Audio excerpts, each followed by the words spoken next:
Alrighty, in business again. Welcome back to the channel. I'm the host, Zach, and here I like to talk literary analysis and interpretation, as well as a general discussion ongoing of human culture, human psychology, human philosophy. And today, I actually, because a lot of the channel has focused on the kind of human being, the quote unquote human being, I wanted to pull back a little bit because an ongoing topic of discussion on this channel has been the former, the theoretical, and the existing human being or the human animal, and recognizing that so many of the problems that it deals with is in relation to its own suffering, the body, the mind, the ego.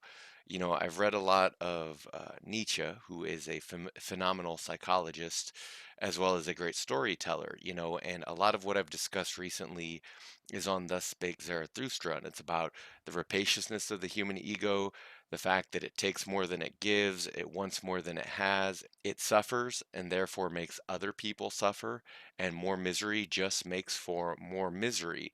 So, regardless, the human suffers due to their own being, their own ego, themselves, their mind, their body, their inexplicable, unexplainable, no answers on what are being in time and what is being and what is becoming have actually been sufficient to date. And I discussed this in the last video, Philosophy Reacts. So I recognize that a lot of the problems that people deal with is their own ego, and it's not anything that was ever anyone's fault, right? The guilt, the blame, the punishment, this was all human doing, human conditioning, the creation of values, what's good and bad, what's immoral, what's moral. There were reasons for all this, right?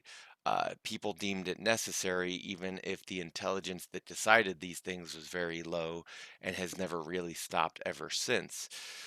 But it's recognizing that people suffer due to themselves. And a big part of this is because the world asks very little of people. The modern world, that's the word, probably the worst thing about it, is that it just doesn't need people. It needs machines and it needs people to tend to the machines. But everything is largely already figured out.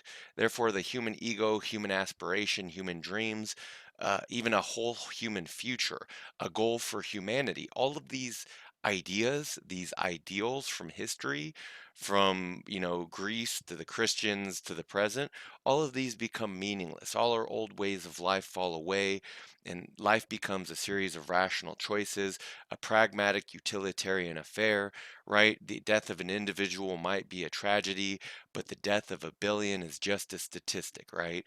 So the ego suffers, the person suffers, the body suffers, because the world makes them contort or completely not contort into whatever shape. It leaves them to the desert of their own identity and the desert of their own ideals, or it asks a very minimum because again, it's no different than the Greeks during Socrates' time. The Greeks, or better yet, the Romans of today, they already know what's good. They know what's best. They have the answers. They have the statistics.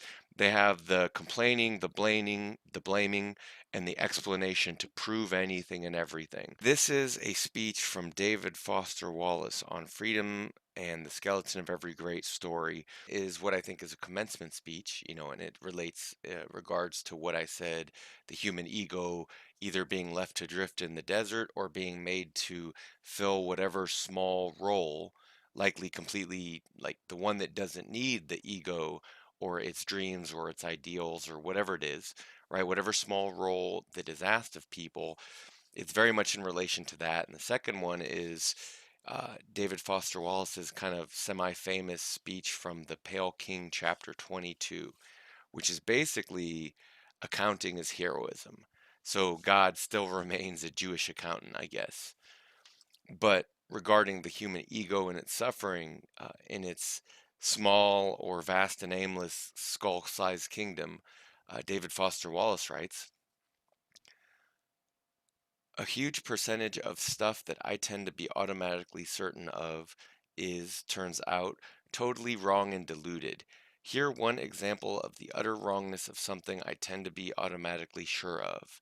Everything in my own immediate experience supports my deep belief that I am the absolute center of the universe, the realest, most vivid and important person in existence. I think the kids call it main character syndrome these days. So we rarely talk about this sort of natural basic self-centeredness, right? He's not judging. This is beyond morality because it's so socially repulsive, one, but it's pretty much the same for all of us deep down. So the same reason that they killed Socrates or ran Machiavelli out or eventually just learned to ignore a genius like Nietzsche, it is our default setting hardwired into our boards at birth. Think about it. There is no experience you've had that you are not at the absolute center of. The world as you experience it right in front of you, or behind you, to the left or right of you, or your TV, or your monitor, or whatever. Other people's thoughts and feelings have to be recommunicated to you somehow. Have to be communicated to you somehow. How do you connect through these thick skulls, let's say? But your own are so immediate, urgent, real. You get the idea. But please don't worry that I'm getting ready to preach to you about compassion or other directedness or so-called virtues. And that's in quote marks. This is not a this is not a matter of virtue. It's a matter of my choosing to do the work of somehow altering or getting free of my natural, hardwired default setting, which technically all of society is geared to do, right? It's to get you off your program to get you on the program. What's the program? Of which this hardwired default setting, which is to be deeply and literally self-centered, and to see and interpret everything through this lens of self. Because here's something else that's true. In the day-to-day trenches of adult life, there is actually no such thing as atheism. There's no such thing as not worshiping, right? There's some sort of ritual. Everybody worships. The only choice we get is what to worship.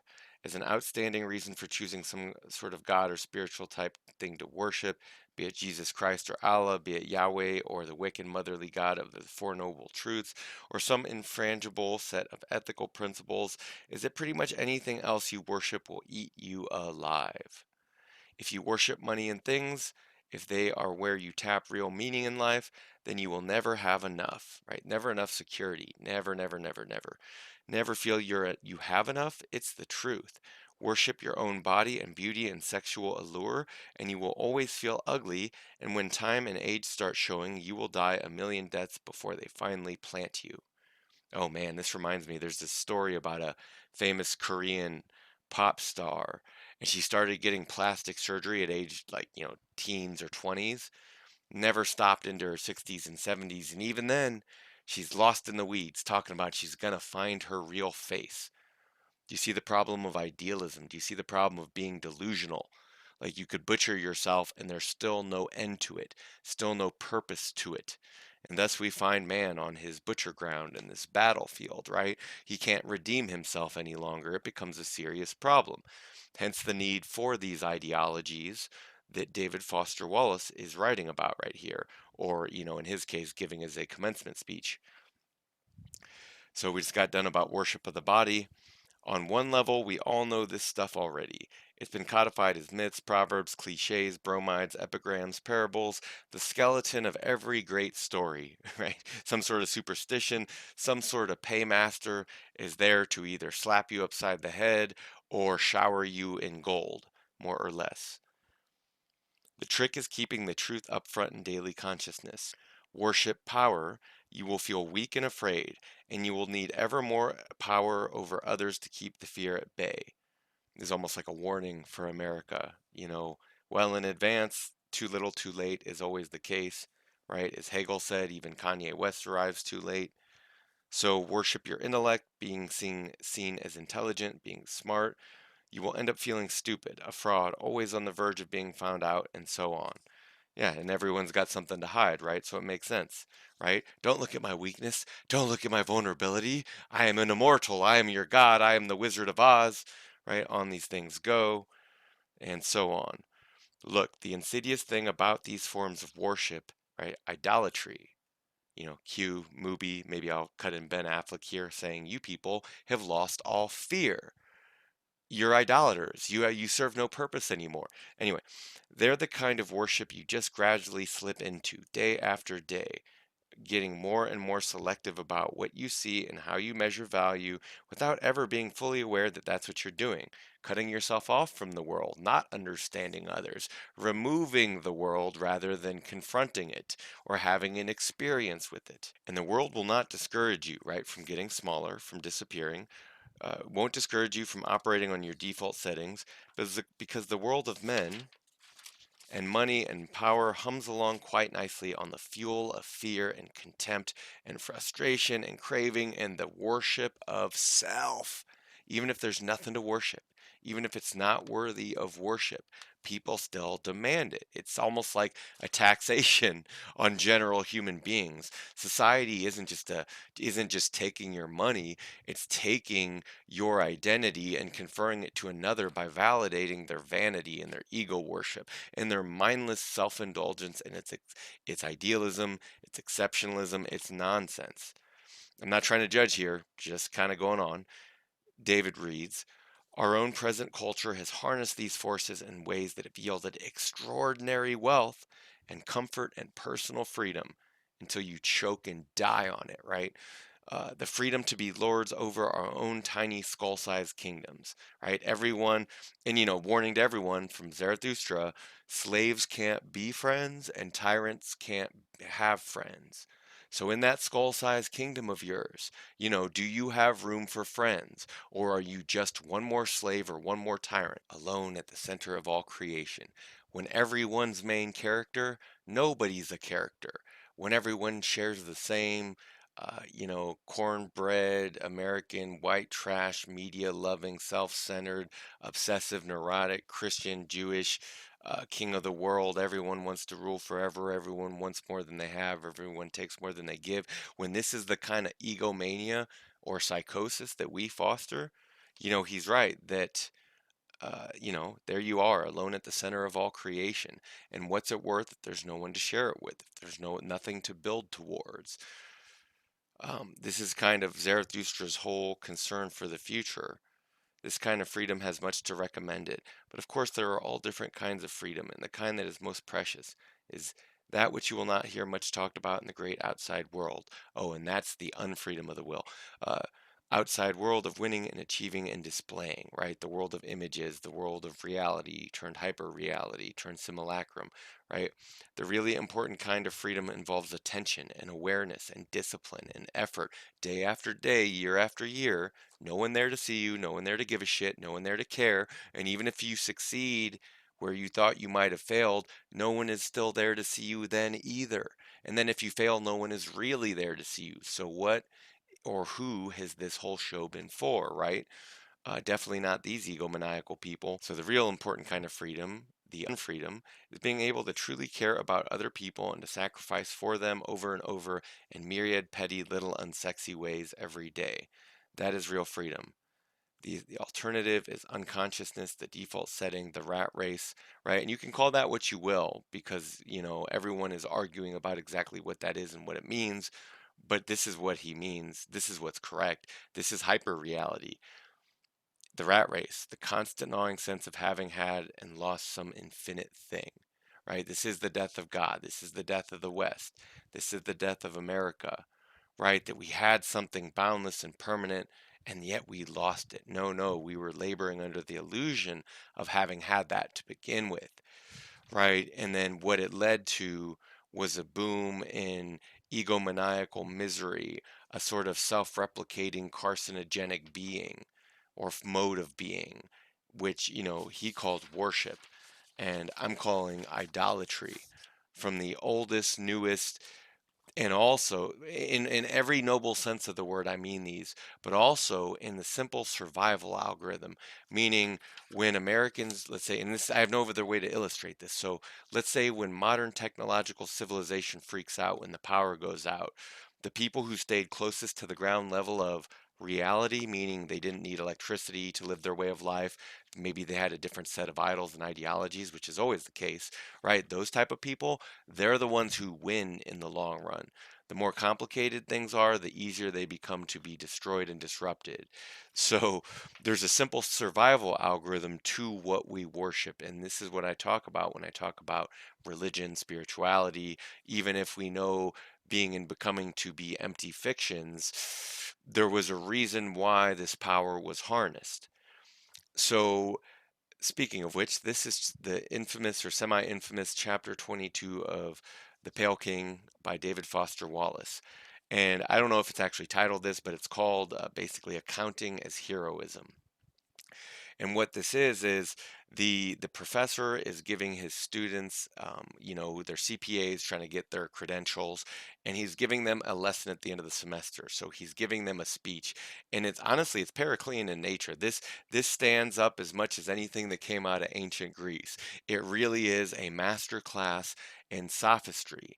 And I mean sophistry in the sense that sophistry is business school, is law school, is image consulting, is marketing. Sophistry is all these things, including me speaking on the camera here.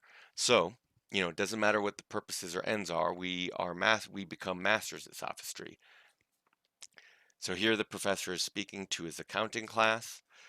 You will want something of a summation then, and hortation. All right then. Before you leave here to resume that crude approximation of a human life you have heretofore called a life, I will undertake to inform you of certain truth. I will then offer an opinion as to how you might most profitably view and respond to this truth. You will return to your homes and families for the holiday vacation, and in that festive interval before the last push of certified public accounting examination study, trust me, you will hesitate. You will feel dread and doubt. This will be natural. You will, for what seems the first time, feel dread at your hometown chum's sallies about accountancy as the career before you, right? Better get on the trolley, is what he's saying. You will read the approval in your parents' smile as an approval of your surrender. Oh, I have been there, gentlemen. I know every cobble in the road you are walking. For the hour approaches. To begin in that literally dreadful interval of looking down before the leap outward to hear dolorous forecasts is the sheer drudgery of the profession you are choosing, the lack of excitement or chance to shine on the athletic fields or ballroom floors of life heretofore. To experience commitment is the loss of options, a type of death, the death of childhood's limitless possibilities, of the flattery of choice without duress, without stress, without force, without power, essentially. This will happen, mark me, childhood's end, the first of many deaths. Hesitation is natural, doubt is natural. You might wish to recall then, in 3 weeks' time, should you be so disposed, this room, this moment, and the information I shall now relay to you. I wish to inform you that the accounting profession to which you aspire is in fact heroic. Please note that I've said inform and not opine or allege or posit.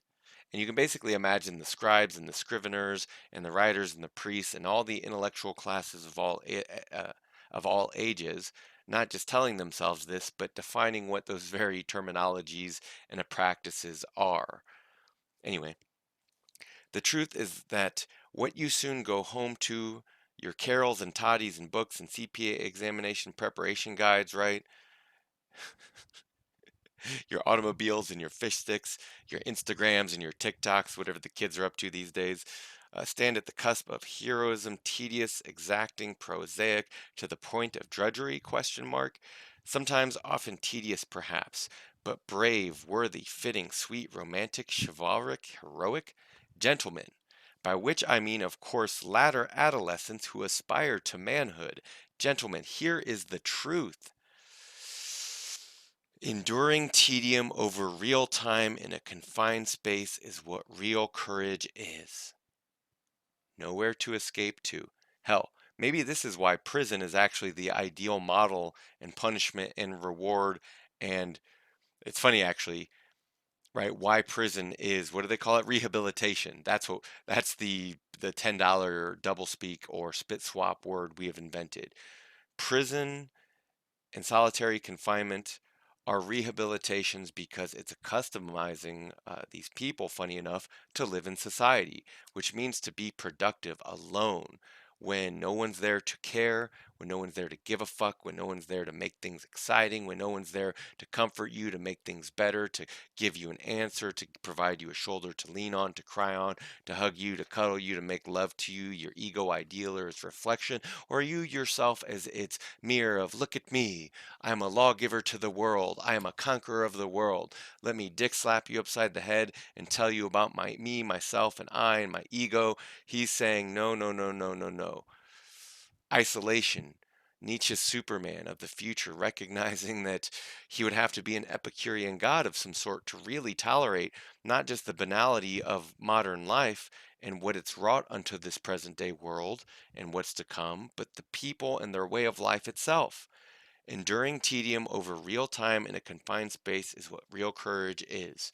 So it's almost Kierkegaardian in nature in the sense that it posits that you need the despair of this isolation to really come to terms with your quote unquote self, right? If we could even call it a self. If it's not just some latter adolescent fantasy that he discusses, right? Is there anything there? Yeah, they'll shake the coins out of your pockets. They'll get all your shekels and say, keep working, buddy. That's kind of what he's getting at.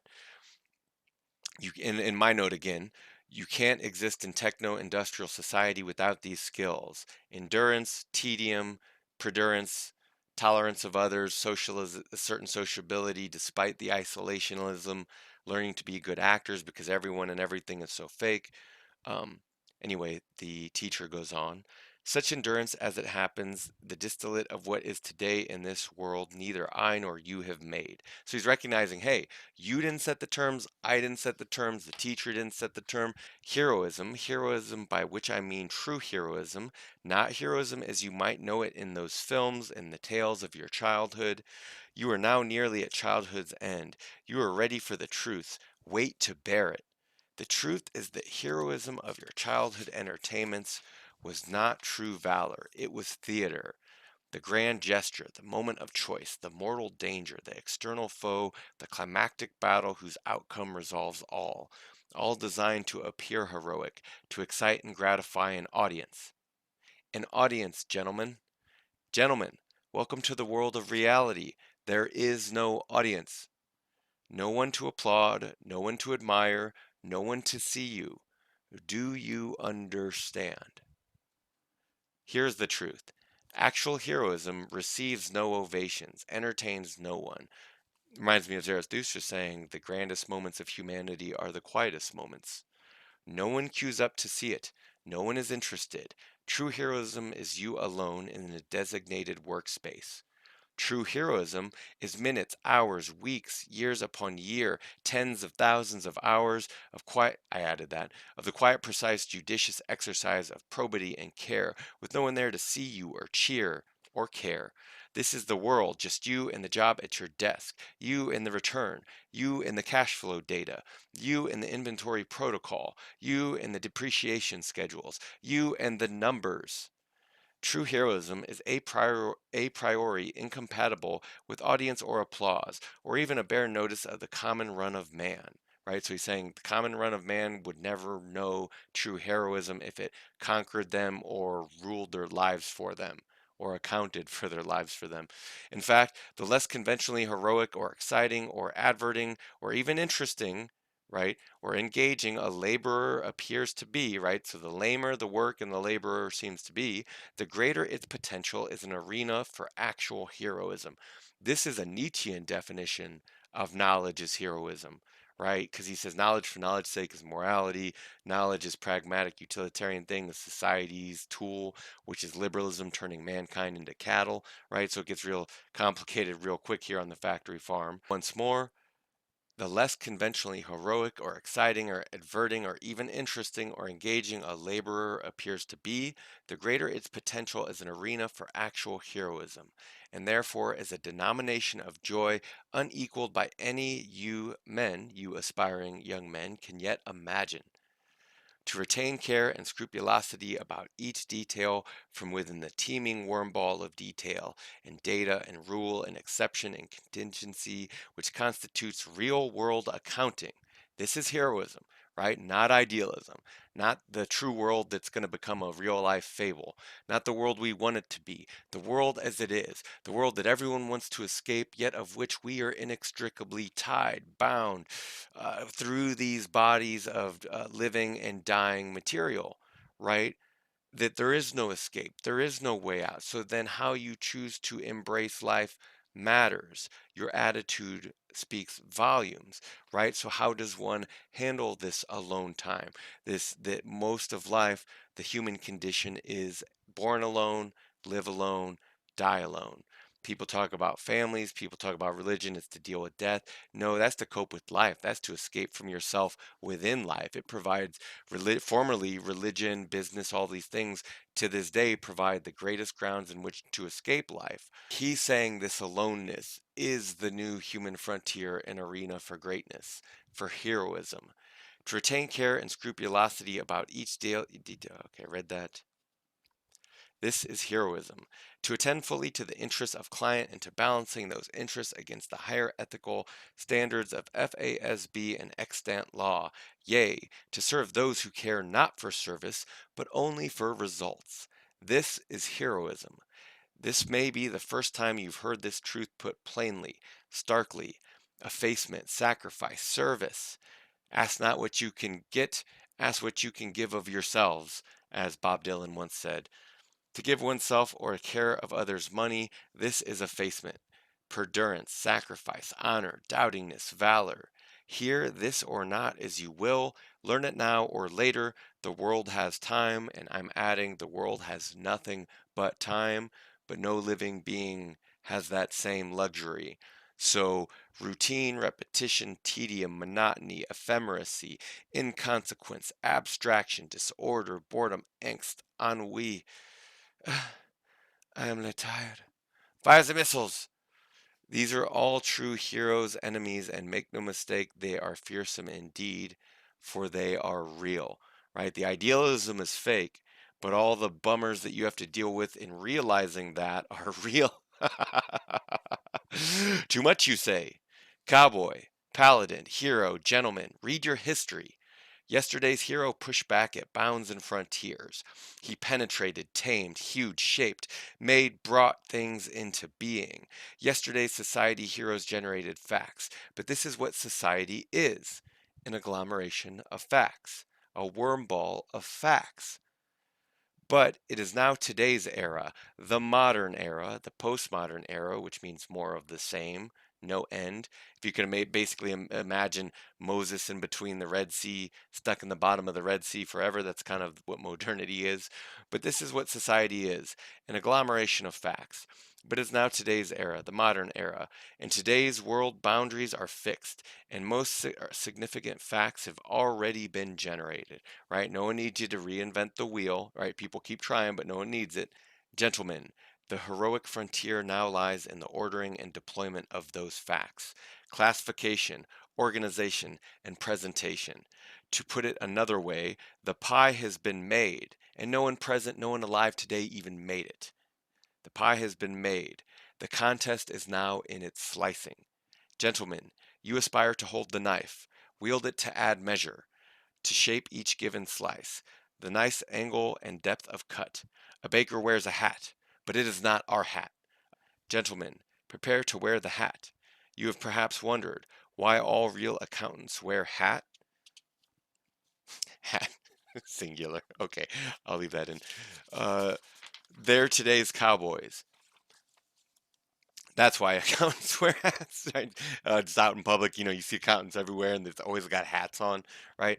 Anyway, cowboys, as you will be riding the American range, riding herd on the unending torrent of financial data, the eddies, cataracts, arranged variation, fractious minutia.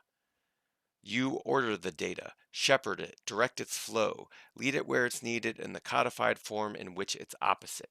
This is totally Baudrillardian. It's the ecstasy of communication, right? So you deal in fact, gentlemen, for which there has been a market since man first crept from the primeval slurry.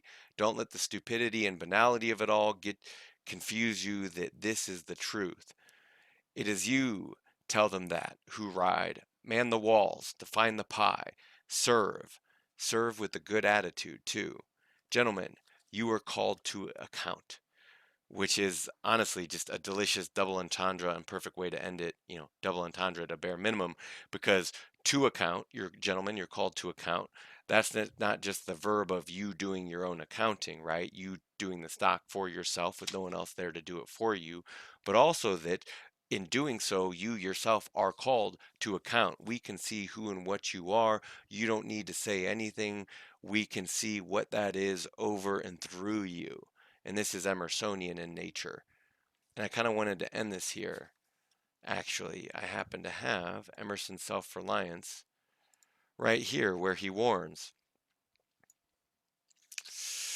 What's the ultimate fact for which we quickly reach on this? As on every topic, the resolution of all into the ever-blessed one, right? This pernicious monadism of what does it all mean and what purpose are we working it towards? Self-existence is the attribute of the supreme cause, right? And like being and becoming, it's capitalized. And it constitutes the measure of good, and by degrees in which it enters into all lower forms. All things real are so by much the virtue as they contain, right? So the more blessings and cursings, the more vitality they contain, the more data and facts. Oh, we really get off on it. Commerce, husbandry, hunting, whaling, war, eloquence, a personal weight are somewhat and engage my respect as examples of its presence in impure action. So this is just a little bit of it. This is the minor accounting. I see the same law working in nature for conservation and growth. Power is in nature the essential measure of right. Nature suffers nothing to remain in her kingdoms which cannot help itself. That which cannot account for itself is that which cannot redeem itself, to be its own bridge to the future, right? So finally, I love the way this essay, Self-Reliance, ends. I keep telling myself in the channel that someday I'm going to come through and read and do an interpretation of this entire essay, but I just keep breaking it up. And I love the ending because basically, he's warning about these childish games of not just the pretenses towards heroism and idealism, but that at the end of the day, it's not just self-reliance, but it's that on which the self relies, which is a whole human world at work. So he's advising, as men do, use all that is called fortune, right? Thank you, Fortuna. Most men gamble with her and gain all and lose all as her wheel rolls. But do thou leave as unlawful these winnings, right? And this is what Nietzsche says. You rolled the dice, they were rolled for you, but you do it anyway and learn to laugh, because that's the worst thing about men through time and space and history, is that they not learn to laugh. What's it matter if they failed? The fact that they even got to try and die is a blessing in and of itself. So that so many people wind up bitter and miserable speaks to their personal estimation of Fortuna. They think she cheated him. No, he cheated her. And now he's got to compensate in this story. So Emerson is warning here, do thou leave as unlawful these winnings, right? And this is great because this is before Nietzsche even wrote it in Zarathustra. He says, men should feel bad if things fall in their favor, like they've had it too easy, right? It's only in overcoming that which is hardest that value means anything at all. If everything is the same price, if everything is the same value, it literally has no value. If everyone can acquire or ascertain, then nobody can acquire or ascertain. So leave these unlawful winnings and deal with cause and effect, the chancellors of God. In the will work and acquire, and thou hast chained the wheel of chance. Right? Just in case you're wondering, he's not saying these are good things. He's not saying cause and effect are on your side. He's not saying they're even real. And shall sit hereafter out of fear from her rotations, right? Because a possibility once becomes a necessity forever. Power wants more power, gets upset and miserable when it doesn't get what it wants, right? So Emerson says, "Oh, you hear this optimism about you? You hear these good vibes? You hear these hopes for a future? Well then, a political victory, a rise of rents, the recovery of your sick, or the return of your absent friend, or some other favorable event raises your spirits, right? You are just cut to pieces by whim and chance, and you think good days are preparing for you. Do not believe it. Nothing can bring you peace but yourself. Nothing can bring you peace but the triumph of principles." And what's that mean? We fancy it rhetoric when we speak of eminent virtue. We do not yet see that virtue is height, and that a man or a company of men, plastic and permeable to principles, must overpower and ride all cities, nation, kings, rich men, poets who are not. Again and again and again, over and over again, in blessings and cursings forevermore.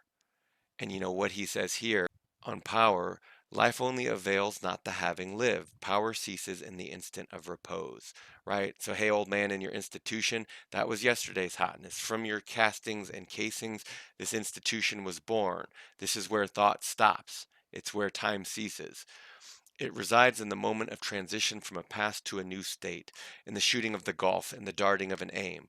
This one fact the world hates, that the soul becomes, for that forever degrades the past, turns all riches to poverty, all reputation to shame, confounds the saint with the rogue, shoves Jesus and Judas equally aside.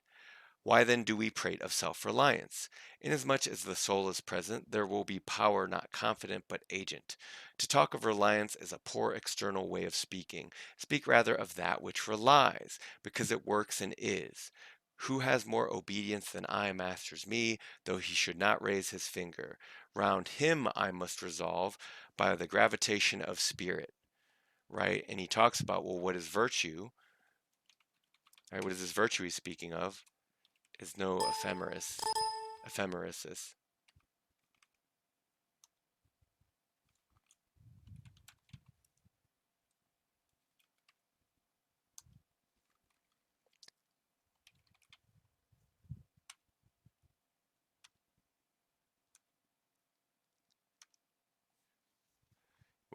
What kind of virtues is he speaking of? The virtue in most request is conformity, self-reliance is its aversion. So when I mentioned earlier that the problem with part of the problem with the modern human in the modern world is that either it's a total desert or the spaces offered for them are so small as to just require small fractal casings or castings of this otherwise sentient being, which is basically saying like, hey, no intelligence required, just make intelligent automatons, and it would actually improve this process and make it better if we just get rid of humans at this point, right? So he's saying that that kind of conformity, this kind of the very thing that has led to where we are, self-reliance is its aversion. It loves not realities and creators, but names and customs. That the conformity loves not realities and creators, but names and customs. And this is what I said earlier, right? What you say doesn't matter. I see it through you. Character teaches above our wills. Men imagine that they communicate their virtue or vice only by overt actions, and do not see that virtue or vice emit a breath every moment. And lastly, honor is venerable to us because it is no ephemeris. It is always ancient virtue. We worship it today because it is not of today. It's ancient. It's old. We love it and play it We love it and pay it homage, because it is not a trap for our love and homage, but a self-dependent, self-derived, and therefore of an old immaculate pedigree, even if shown in a young person. So bless the young who will be burying our present dead and our future dead, and who will be taking the reins, whether anyone is ready or prepared for it. Bless the young. And that's where we're going to end here, because there's one more thing on the young.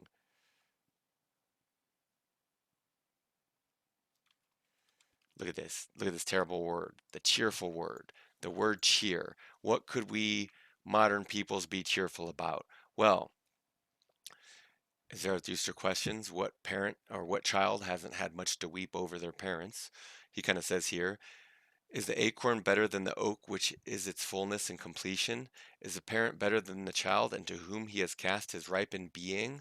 Whence then this worship of the past? The centuries are conspirators, right? The past robbing the present are conspirators against the sanity and authority of the soul, right? It's what creates the illusion that we're being robbed of something that was formerly infinite. No, it's the same thing it ever was, this void where beings emerge. So, the centuries are conspirators against the sanity and authority of the soul. Time and space are but physiological colors which the eye makes, but the soul is light. Where it is day. Where it was, is night. You could think of the wonder and the shadow. We have to get ahead of ourselves to even imagine a future which we can inhabit, right? It's kind of like perspectivism. In history, this is the most important part. When I said, bless the young people, those who will be bearing me as a future dead person and everyone else as future dead people, this is where I say, bless the young.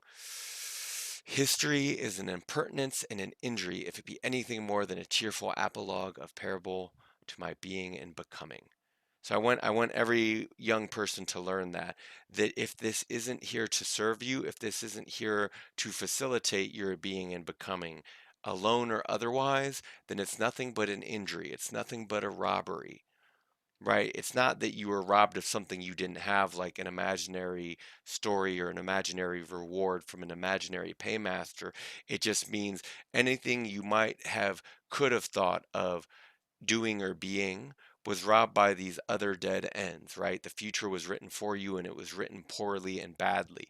Back to shoving Jesus aside, back to shoving Judas aside, back to shoving all the modern present day men aside to give the future room to breathe, to give the young room to be blessed rather than cursed and poisoned by what much of our modern world has done. This isn't to make victims of anyone. It's acknowledging the serious problems and surmountings that are our immediate lives and our longest term future in existence on this planet is both individuals and collectives of intelligences who work together and fight one another. So it's seriously deadly business. But again, bless the young. Once more for you, if you could learn anything from Emerson and me is being playing the role of Emerson as educator here, time and space are but physiological colors the eye makes. This is why Zarathustra says there is so much to unlearn what we thought we saw. But the soul is light.